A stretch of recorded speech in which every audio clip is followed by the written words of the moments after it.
Scan this. Sovi is here. Let's level up. For part A, to approximate C prime of 5, we find the average rate of change on 3 to 7 as C of 7 minus C of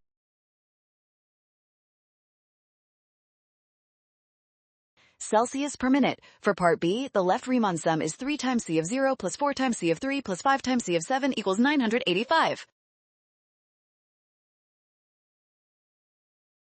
Over 12 times the integral from 0 to 12 of C of t dt represents the average temperature of the coffee in degrees Celsius over the 12-minute interval from t equals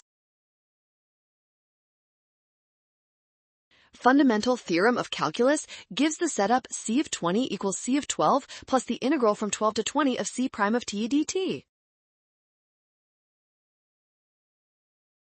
Great job working through that. Scan the code. You can learn better with Sovi. Watch out for sign errors and always double check each step carefully.